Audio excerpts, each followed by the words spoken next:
The Orion spacecraft for Artemis I is on the move, critical hardware for Artemis II is delivered, and a new telescope to study our Milky Way. A few of the stories to tell you about this week at NASA. Engineers at NASA's Kennedy Space Center in Florida moved the Orion spacecraft for our Artemis I mission from the Launch Abort System facility to the Vehicle Assembly Building.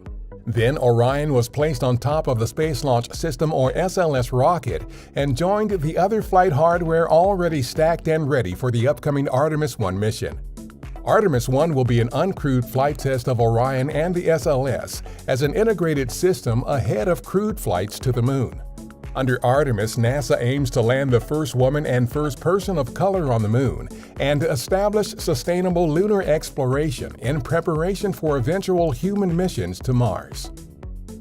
Teams in Germany that helped build the Orion spacecraft's European Service Module, or ESM, for our Artemis II mission recently prepared it for travel to our Kennedy Space Center. The ESM stores Orion's propulsion, thermal control, electrical power, and critical life support systems. Orion arrived safely at Kennedy and was transferred to the Neil A. Armstrong Operations and Checkout Facility to be integrated with other Artemis II hardware. Artemis II will be Orion's first spaceflight around the Moon and back with astronauts. NASA has selected a proposal for a new gamma-ray space telescope called the Compton Spectrometer and Imager, or COSI, that will study the recent history of star birth, star death, and the formation of chemical elements in the Milky Way.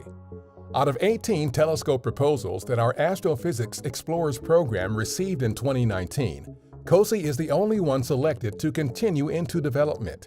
It is expected to launch in 2025. Undocking confirmed.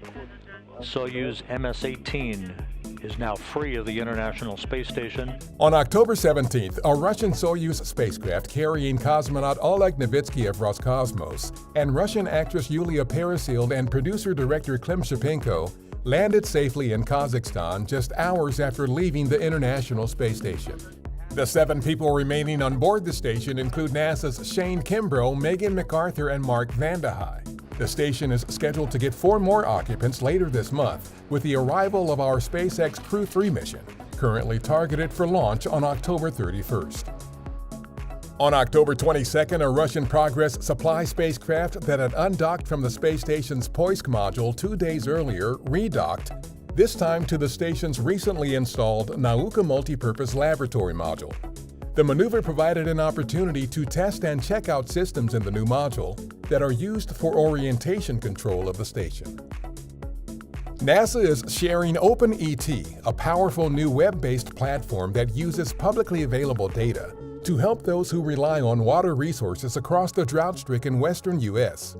OpenET measures evapotranspiration, the combined process by which water is transferred to the atmosphere through evaporation of surface water on land and transpiration of moisture from plants. The tool puts NASA data into the hands of farmers, water managers, conservation groups, and others to accelerate improvements and innovations in water management. On October 19th, we held a ceremony at Ellington Field near our Johnson Space Center in Houston to name the hangar there that houses the agency's T-38 astronaut training jets after late astronaut John Young. Young was a member of NASA's second astronaut class known as the New 9. He walked on the Moon during Apollo 16, commanded the first space shuttle mission, and became the first person to launch into space 7 times, 6 from Earth and once from the surface of the Moon. That's what's up this week at NASA. For more on these and other stories, follow us on the web at nasa.gov/twan.